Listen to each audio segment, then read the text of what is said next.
Hello, I'm Craig Thielen, and this is the 1% Better podcast. Today I'm speaking with an old friend, Krishna Kumar, who is the founder and master coach at the Intrad School of Executive Coaching, and recently an author of the book Crossing the Rubicon. So welcome back to 1% Better, Krishna. Thank you, Craig. It's great to be back with you, and also for hosting me in and speaking about my book. Thank you. Well, I'm excited. You were a part of the podcast in the early days. In fact, you were episode 5, and that was already 2 years ago, believe it or not. And the podcast was just an infant. It was just an idea that we had, and now we're in season 3, and we've had about 50 episodes, and it's been a wonderful experience. So thank you for being part of the early days, and it's great to have you back on. Well, it seems like yesterday, but it's amazing that the podcast has grown so much in these past years. That's wonderful, Craig. Yeah, so just maybe get us caught up. What's transpired in your life the last 2 years? Well, the book, for one. I mean, since we are on the We will topic, talk about that for sure. we'll talk about that. That was a big. I crossed my own personal Rubicon, if I want to call it that, in writing the book. It took up a lot of time. And otherwise, it was business as usual. So since we last met, this has been the significant milestone. Yeah, it's been a big project. Well, before we jump into the book, I want to talk about one of the things you talked about on the last podcast was this idea of embracing change, overcoming fear, and this concept of the second curve. And I was just kind of reflecting on that, and it's based on Charles Handy's book, and you referenced that, and it sort of represents reinvention and adaptation over time. And you've had many of those in your life. Just the ones that I'm familiar with. I know in your early days you were very active in business, and you sort of rose to be a global executive. Then you started transition your career away from that, and you got into tennis coaching, which is completely different, which led you then into master coach, being a business coach, master coach, starting your own business, the Intrad School of Coaching, being an entrepreneurial, and then getting into education where we met. So I lovingly call you my Professor Kumar, where we met at the India Institute of Business in Bangalore. And now you're an author. So you've had many different sort of changes in your life. So just as you reflect back on that, maybe talk a little bit about that, and how did that map to this book and this idea of people reinventing themselves? No, thank you for revisiting that last podcast, because that was quite a seminal time for me too, in the sense that I was working through many things in my own life. Like you said, it's been a journey, and I kept experimenting, and you were part of it, on and off. So that was wonderful. Uh, In fact, I must mention, in addition to Charles Handy, the one who actually inspired me in that space. I haven't mentioned him before, but I think I ought to now, because he's one of the old monks that feature in my book. And his name is John O'Neill. And Okay. John was a dear friend, and he sadly passed on this February. But he lived long and he lived well, and his last book was on gratitude, which I think was a wonderful, way to end it all in terms of his writing. And John, kind of in parallel with Charles Handy, talked about the second curve. And in this amazing book that he wrote called The Paradox of Success, which, if I haven't referred it to you before, I would encourage people to read it. He was a great advisor, mentor to so many people, including world leaders. What John, and why I bring him up, is because John took it forward from what Charles Handy spoke about the concept, and John took it one level further. He actually talked about how we could go about it. And he said we need to take frequent pauses in our life to reinvent ourselves, to take retreats, as he called it. And I try to do some of that. In fact, writing the book for me was a form of retreat. It's a form of second curve. Tennis coaching, which I got into, was a retreat of a kind. It was a way to cleanse yourself of certain other activities you're doing, however far removed they were from what you were already doing. So, yes, thank you for bringing that up. And like I said, I wanted to acknowledge John here. And more importantly, the next question that you asked was, how did this whole thing evolve? Sometimes it's accidental. A little bit is design. But I mean, we can say it's accidental, but I guess there's something that is preordained in a few Right, things. I mean, yeah. right. So I know I've answered you in a bit of a roundabout way, but perhaps that's how things work out. Yeah, well, thank you for sharing that. So let's talk about the book and what inspired you to write the book, and maybe just touch on the concept of it. And the book, by the way, just we'll include the link of this, but it's called Crossing the Rubicon, which even in the name itself, it has a story behind that. But yeah, what inspired you to write it? That's a long story in itself, but let me package it. Yeah. It actually, if you see the narrative in the book, it's broken up between poetry and prose. And Hmm. since you have read it and you were, kind enough to review it, and thank you for that, Craig. You're aware of the flow that I've had, and it's kind of people say it's a bit different from the usual style, because what I did was I interspersed chapters with little poems. And the funny part of it was that the poems came first. Somewhere along the way in one of my college groups, you know how people get around chatting on various things, and it so happened that one day I penned a poem on the old monk. It kind of got good traction, so I penned a lot more, and it would have ended with that. But then people said, "Hey, this is nice. Why don't you do something about it?" And so the idea kind of stuck. And as a kind of a frivolous side to the whole thing, in India, where I live, the old monk is not an old monk, actually. In the book, he is featured as a kind of a spiritual guide. But in India, if you tell somebody an old monk, all they think of it's a brand of rum, Oh, okay, and okay, a very, very popular brand of alcohol, spirit, and which most youngsters, their first induction into the world of having a drink is with an old monk. okay, So gotcha. that was the fun part. And oftentimes, people smile when they read the book and say, ah, old monk. But the idea here was quite different, not spirit at all, spiritual, if anything. So that's how it began. And the idea it just sparked something in me. One thing led to another. I think in the book, I try to distill a lot of my learnings from coaching people, Hmm. interacting with people, the circumstances, the situations that people shared with me, some from my own life, put it all together. That's the summary. Yeah, however things happen, happenstance or divine inspiration, or there's a plan. It was meant to be. It's a beautiful book.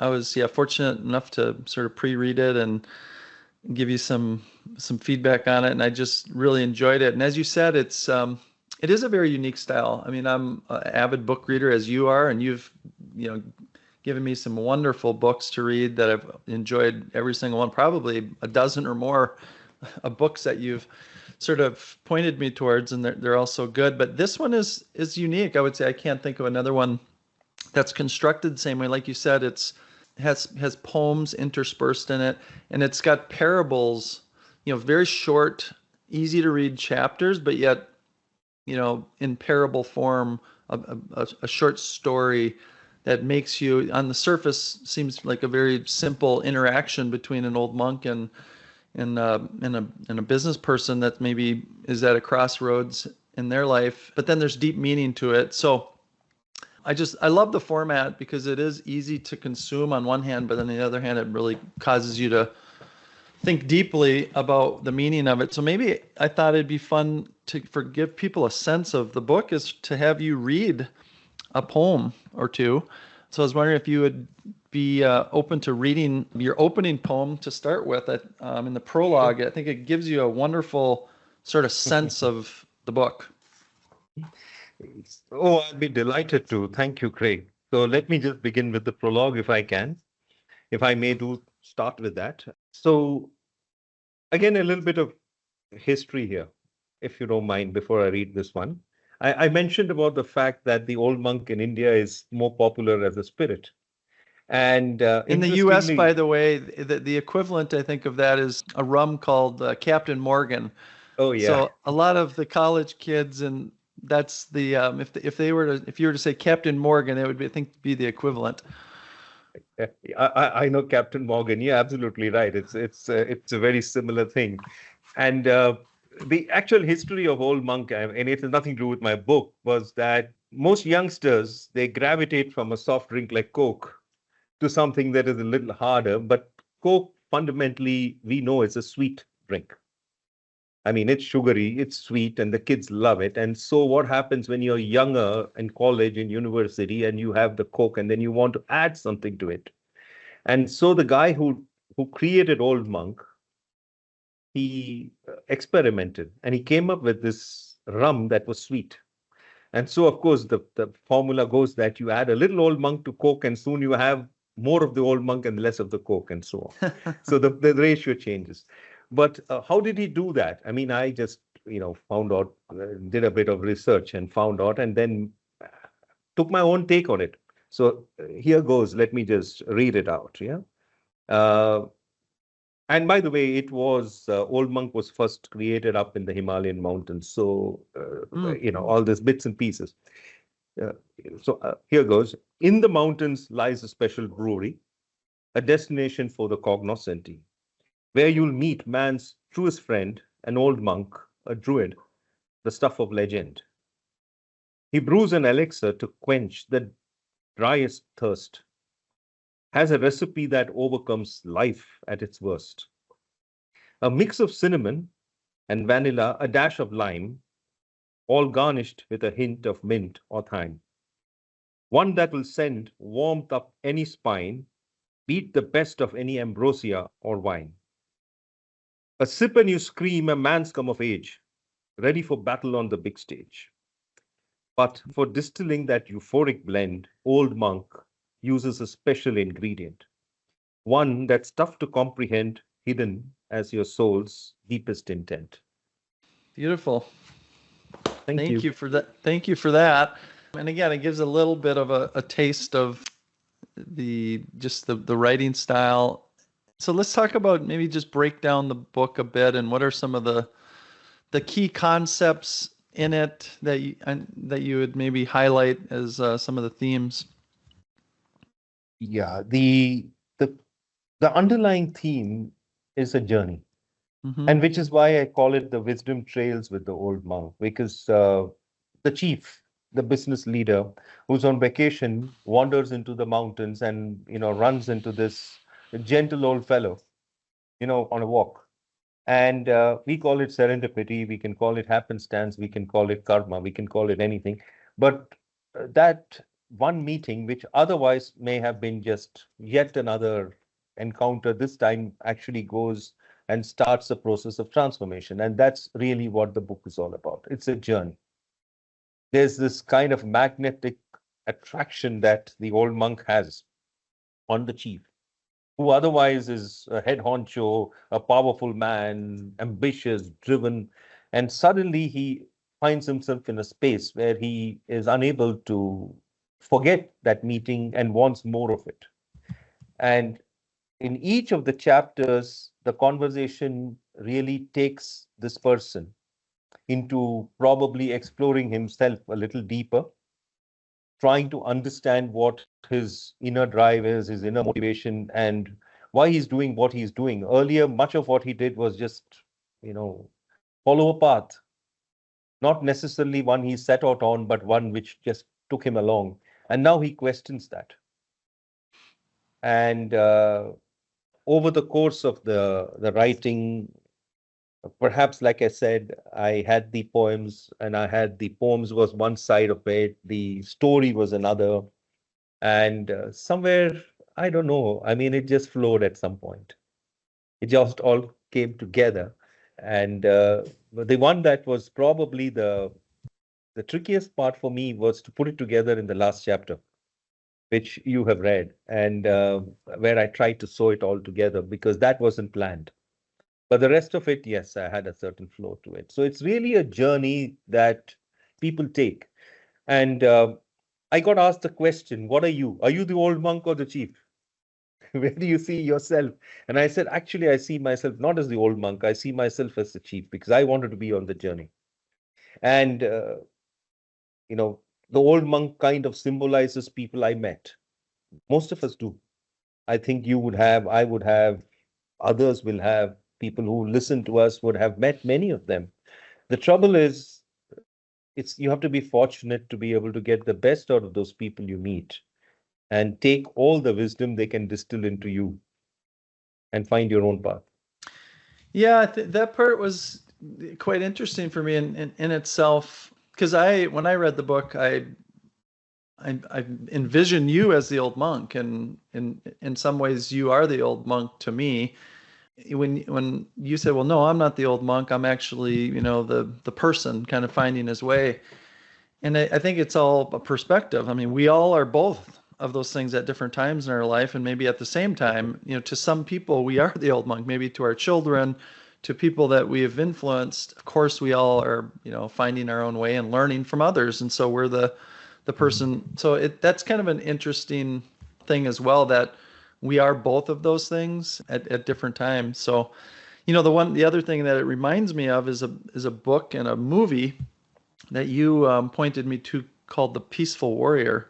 And there's a connection, a similar sort of connection, where this boy is a world-class athlete, but really struggling through life. And he runs into this person who doesn't really seem like anyone, just sort of a bum on the street next to a gas station, I think.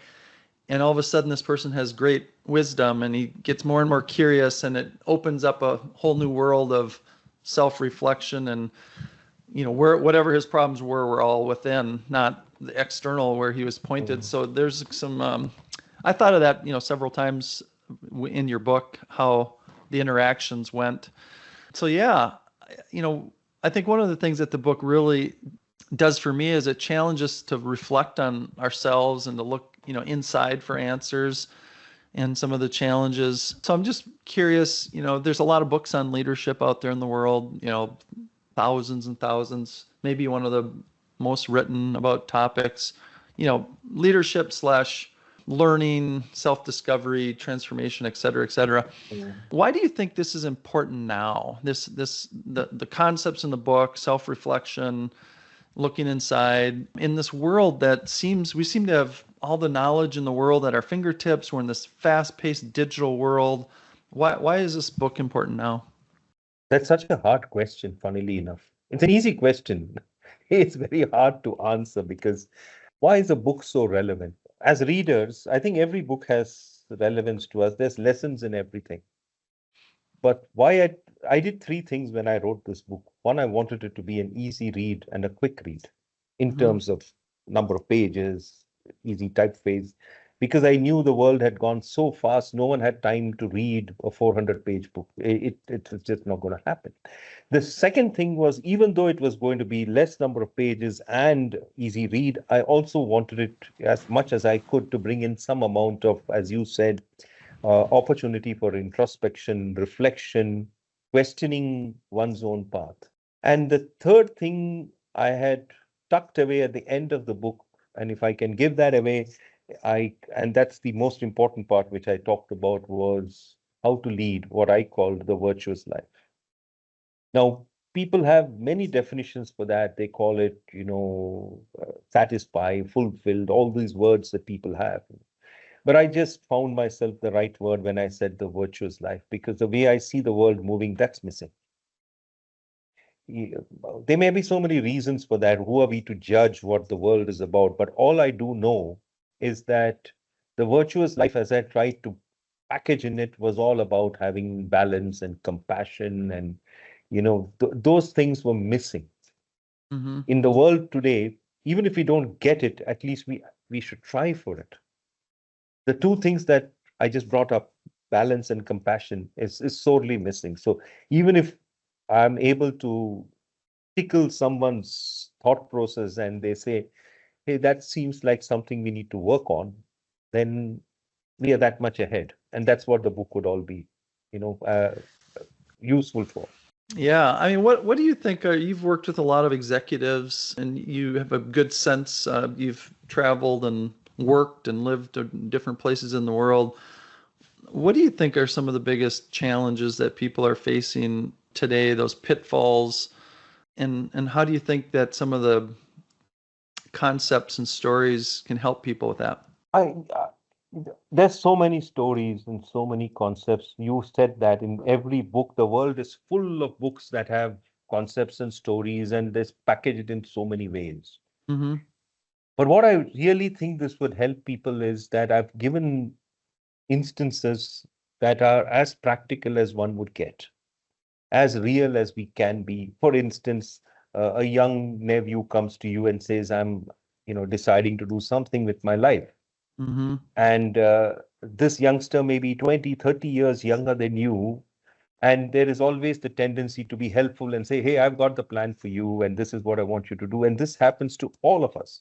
At some point in our life, it may not be your nephew or your niece or your kid or your, junior at the workplace. Somebody will come to you for advice. That's one illustration. How do you go about it? Mm-hmm. Is there a better way?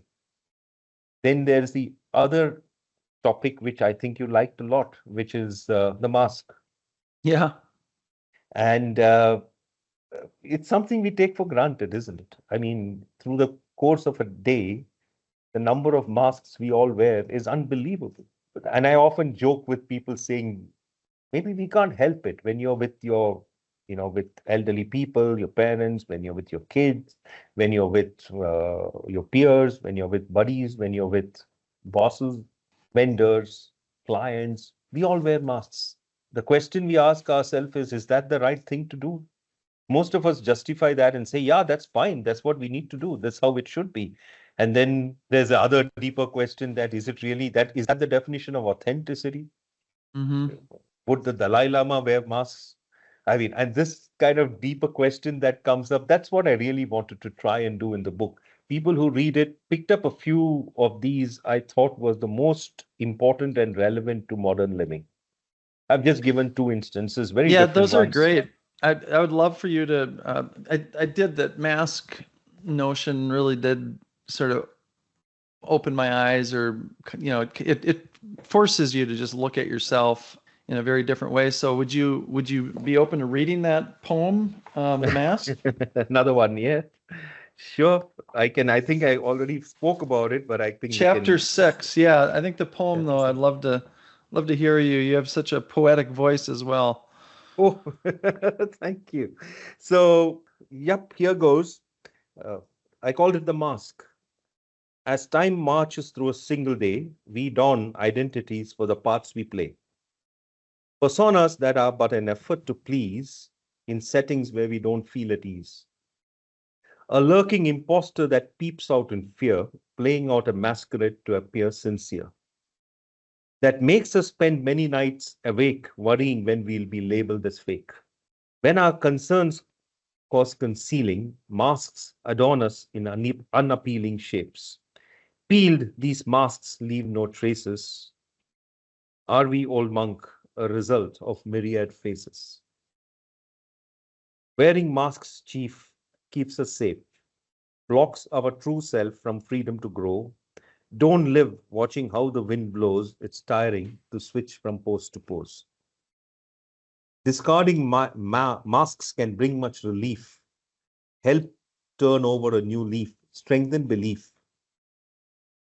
Potential resides deep within the mind's shelf, in the collective unconscious of self. Build your identity drawing on the psyche. It balances our self, frees potential key. The fortunate few tap into its rich source, others unknowingly let it run its course. So, yep. I Thank ended you. with a quotation from Herman S. Actually, and I think that's very powerful. I said, I only wanted to remain true to my own self. Why is it so difficult? I mean, Yeah, he captured it so well, so well. that's I love simple truths and those kinds of statements. That's pretty powerful.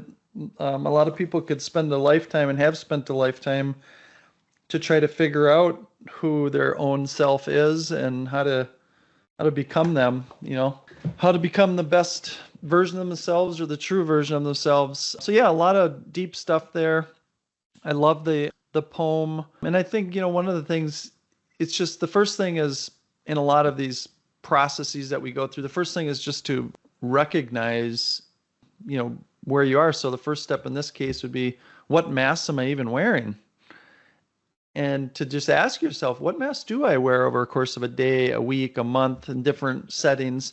And it doesn't mean it's good or bad. It just means try to understand what masks I'm wearing and why. And then you Yeah. can say, well, do I want to wear those masks? Should I wear those masks? Is that really me, or is that me trying to be someone else?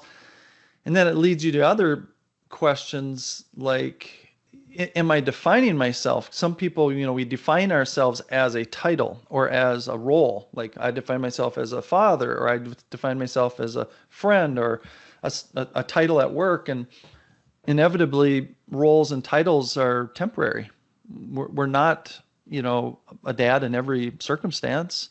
We're a son sometimes. We're a friend. Or whatever title that we wear. We're not, these are temporary things. And so if we define ourselves with temporary things, then what happens when that temporary title leaves us? Who are we, right?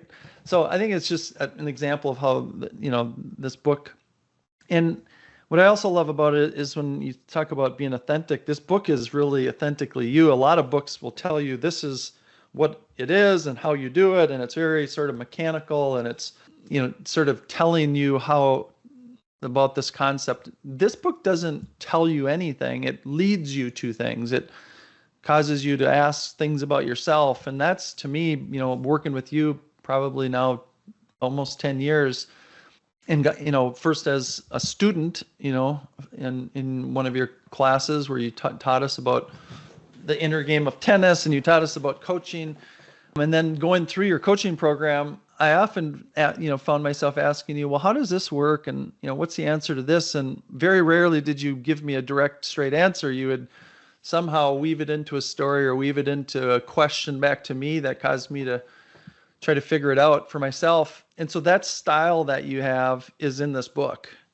And so I want to ask you, is that something, because I often try to say, well, it's a coaching technique, clearly. Yeah.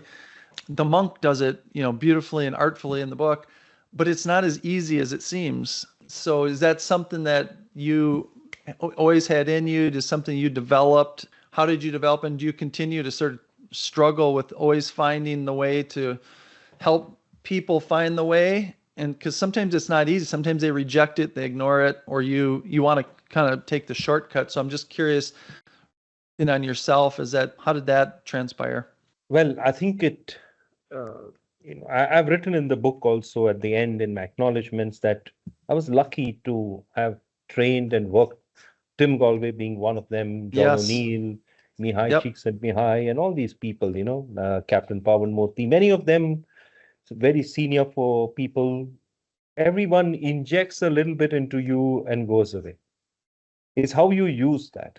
Mm-hmm. And one thing I did discover, maybe post my corporate life, that very often advice, if I gave it, was never really appreciated or used.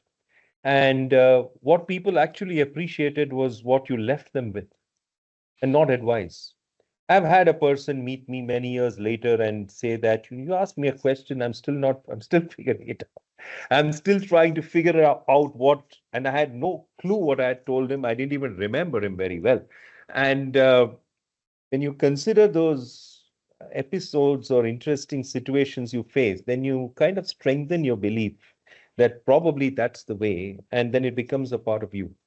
Mm-hmm. It really becomes a part of you. Maybe, yeah, it's I think to do a lot with, like any other profession, coaching becomes you. You don't do coaching. Those are very basic coaching people. After a while, you become a coach, maybe a mentor, whatever. It's part of you. So yeah, yes, you're right. It comes into the book. It comes into the book. It flows. Yeah, well, and again, I think the way you just said it's very beautiful. You stop being it, you stop acting it, you stop the technique, and it just is you. So of course, if you write a book, it's going to come out in that way. So yeah, it's a great, but anything in life, once you stop trying to get there, there's a book called The Beginner's Mindset. It's about Zen Buddhism. And the whole book is basically about stop trying so hard to get somewhere and just be, just be Zen, just practice it. And you are. Yeah. And when you're trying to get somewhere, you'll never get there. So this podcast, we talk a lot about this idea of 1% better, which is, small incremental changes and improvements that are done consistently over and over and over can really lead to transformational results. How do you think this book and the concepts of it tie to that thinking? You see, how would you describe that? Just self-improvement, self-discovery, being your better person. Do you see that correlation? I think I see more than that. I like your 1%. It's great. It's wonderful. It's the path to move ahead. We don't rest where we are. We continuously move on the path of self-improvement. Now, as far as the book is concerned, it kind of mirrors that across the spectrum. Towards the end, when many years after the chief has met the old monk and he's sitting on the lawn after a game and reflecting on life, all that transpired. I think it would have been a 1% journey for him systematically. The incremental, the baby steps that this person took. He symbolizing all of us, so to speak, in that same position, provided they actually use what they've learned. Most of us let it slip by. That, Craig, is a tragedy. There's so much wisdom floating around. And I don't mean on the internet, and I don't mean on social media and all that. I actually mean wisdom from the minds and voice and interactions one has with other people, and that we don't capture. We're so caught up in all other things. We don't listen enough to the wisdom that can flow from so many places. Even now, when I sometimes sit back and I have a chance to recollect conversations I've had with some of the people I listed in the book. For example, I had a great coach, a great friend. He's not with us anymore again. And Captain Pawan Murthy was a legendary tennis coach. And very often after matches, the Wimbledon, the French Open, the US Open, and we would pick up the phone and have a conversation. And now the French Open is happening as we Right. speak. Yeah, I was just watching it last weekend. There's some good matches in there. There's some, and it's happening now, tonight, or tomorrow, or in the morning, whatever the timeline is. And the memories flood back on the conversations that were there. I don't mean the social stuff. And he would drop that one nugget of wisdom that lasted with me for such a long time. And the same thing happened when I had conversations with Mihai Csikszentmihalyi or John Whitmore or any of the others. That one little nugget will stay with you. And the point is, most of us let it slip by. So all I would say from the lesson of the book for people on the 1% is, I don't know how, I think this might be relevant to the podcast, is be alert. Yeah. Capture that 1%. Capture that one nugget of wisdom and be alert for that. And that will stay with you, and that will make you that 1% better. Be aware. Yeah, again, that's another correlation with the Peaceful Warrior book, is just be aware and be alert, because we have so much around us, every interaction, frankly. And one thing that I pulled from the book through these wonderful little interactions between the old monk and this busy business executive is the momentum that you could feel, the momentum gain. At first it was like, who is this old man? And it's kind of in my way. And something he said just stayed with him. And so the next day he goes, I want to talk to him again, because something he said, it caused something to stir in him. And then every time he went back, he got 1%, and he got more. And all of a sudden he was very almost addicted. Like, I need to see the monk tomorrow. I need to see the monk tomorrow, because he was getting so much. But if you would have ignored that first little interaction, like, you're in my way on the path, he could have just lost this incredible, conversation and connection that he had. So that's I think a metaphor for life. Like, we can all miss these things if we're not aware, right? Absolutely. In the even that first poem I wrote about, the second one, so to speak, of the hare's tail, if you remember. Yeah, oh yeah. And the last bit of that is basically that. For the benefit of those who haven't read the book, it's basically that the age-old story of the hare and the tortoise, but here we put a spin on it. And the last bit is all about that, is what you just said. Yeah. It's a journey of discovery. It's a journey of discovery. It's basically the entire book. I've tried to make it a journey, a short one, Yeah. but every step of the way. I like the way you said it, that this initially he was very resistant and probably irritated at times, and then later on it was very different. It was like, I don't want to lose this man. I want to be there as much as I can, even though I've got to leave. I'm not going to lose that every minute I have with him, and there's so many more questions to ask. Yeah. Yeah, it's like once you kind of open yourself up, it was a new world for him. And so one thing I wanted to ask you, again, in the modern world that we're in, we have information overload. You just can't consume. We have so much information at our fingertips. You can't. And sometimes, if we're lucky, that information can turn into some knowledge. And there's a lot of knowledge floating around. But there's this saying that knowledge without wisdom can be very destructive or dangerous. And an example would be knowledge of nuclear fission is great, but it can be very destructive, and you could almost say that with anything. And I think that's one of the things that I think your book can provide is maybe we need a little bit more wisdom. Maybe we need a little bit less. We have all the answers, and we have now amazing power with AI can do anything for us, but do we really have the wisdom to know how to best use it? So a lot of times my question for you is, a lot of organizations be more data driven, more data centric now, where they use data to make better decisions. And they used to make decisions off gut instinct or maybe just patterns or what they've seen before. And we said, no, we really need to use more data. But I'm now kind of on the flip side questioning, well, how do you get the right balance between using data and information and knowledge? Deming said, if bring your data or it's just an opinion, versus your gut instinct and your intuition, which is sometimes incredibly powerful, maybe more accurate, and you don't always know why. But how do you balance those two things? I don't think you want to go one way too far, but how do you balance those two things? Okay, moving away from the book a bit, okay, on this question, this is, I got to wear my professor hat, if you will allow me, is that the concept is critical thinking. Actually, I mean, the 21st century, that is one of the top skills that every kid, every leader, every executive needs to learn. And what you talked about, balancing the gut with logic and analysis, the balance. Where does wisdom actually lie? There's knowledge on both sides. It's the distilling of both, and what arrives out of that helps you take the decision.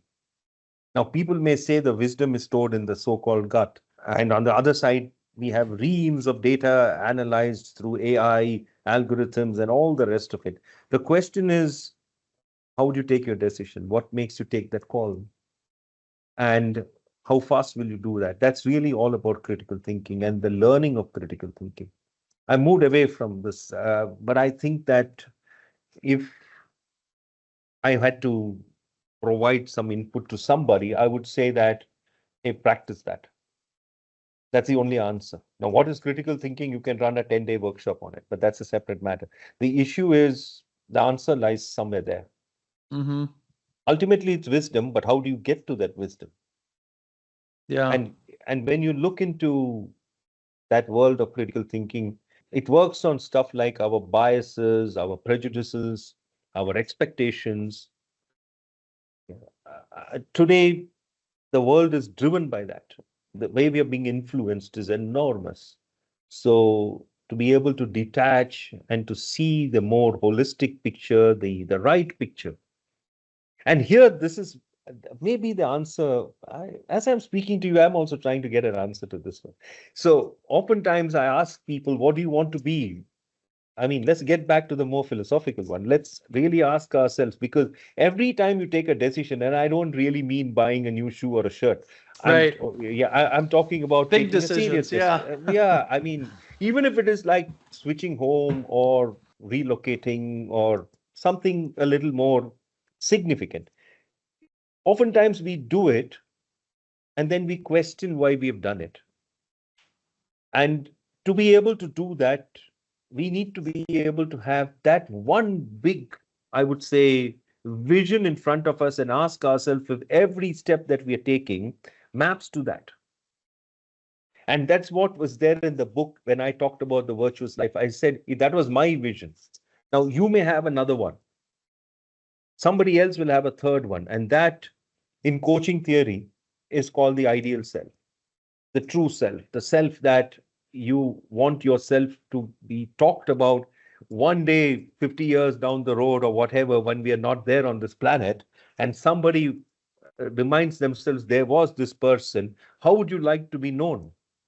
In one line, what would give you the greatest fulfillment and satisfaction? I was this. Now, if I'm able to capture the essence of that, then every decision I take, I map it to that one and say, Yeah. is this decision getting me there? If it isn't, I'm not on that path. The question is, how do I find that one big goal for myself, that one line?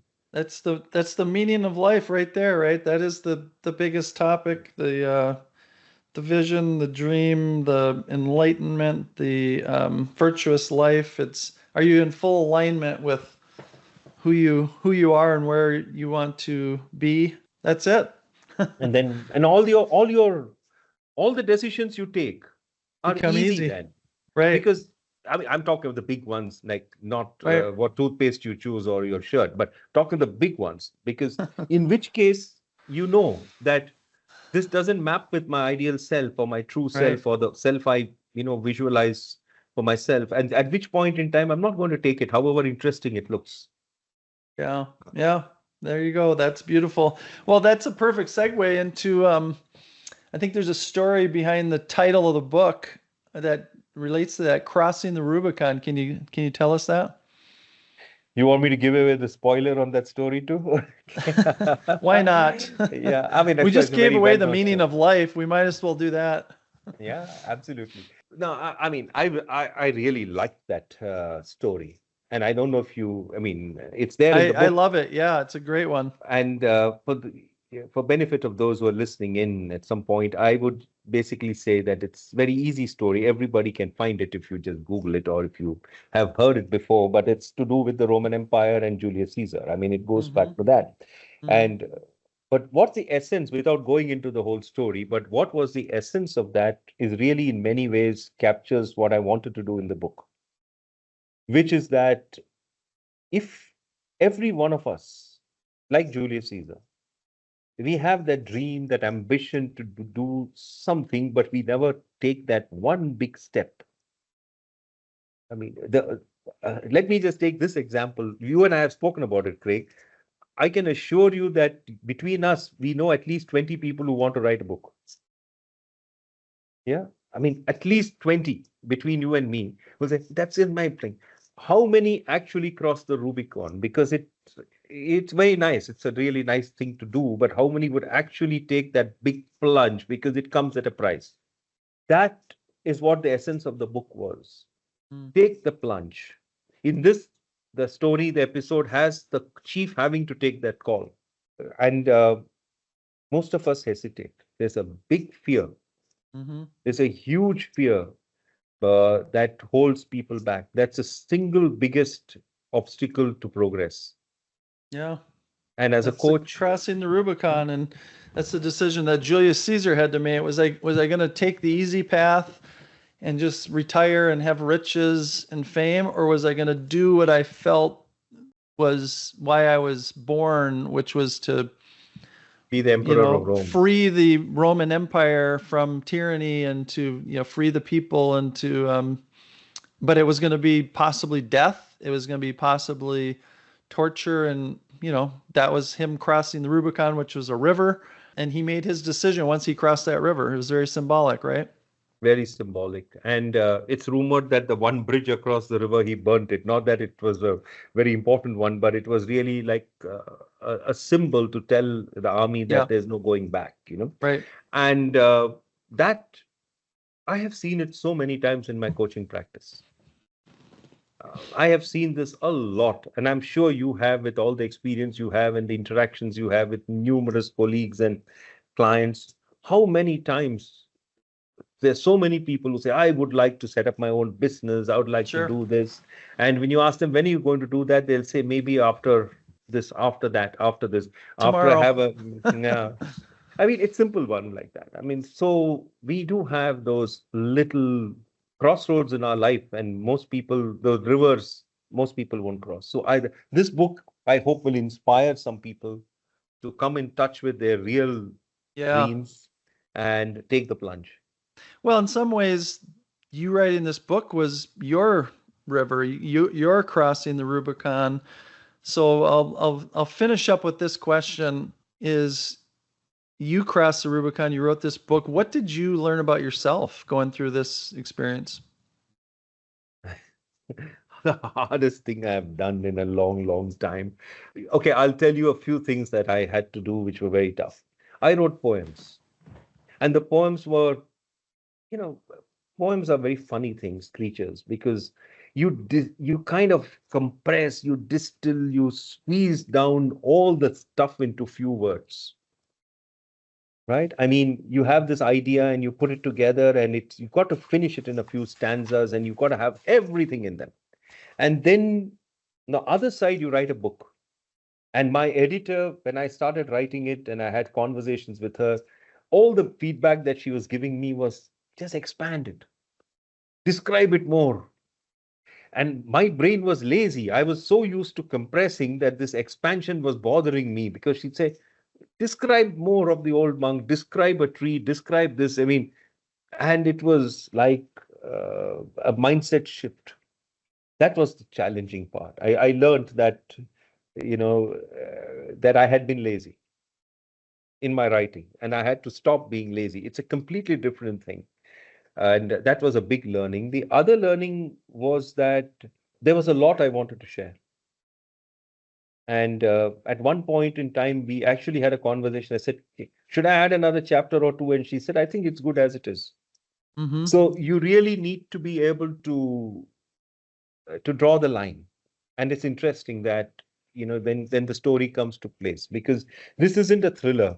This isn't a kind of a detective story or a romantic story, or one of those where Right. you can neatly package it up and say, okay, the hero has killed the villain and Right. got that, rescued Happily the lives ever damsel, after. Right. and he comes, yes, to the reward. And I mean, this wasn't like that. So yes, there is a circling in all stories, but it was a different one. And so that was another great learning for me. And the third thing was that, which is the fun part, now I feel good. I can write another one if I wish to. So that was the Yeah. third big one, It allows which, you to take the next step, right? yeah, that's true. I mean, Well, earlier I would have perhaps hesitated. Yeah. Sorry, go ahead. well, no, but I just want to thank you for sharing, everything about the book and writing it. I think it is going to impact a lot of people. I'm going to read, I was honored to write a review for you. And I'm going to read it because Oh, yeah. this is what I got out of it.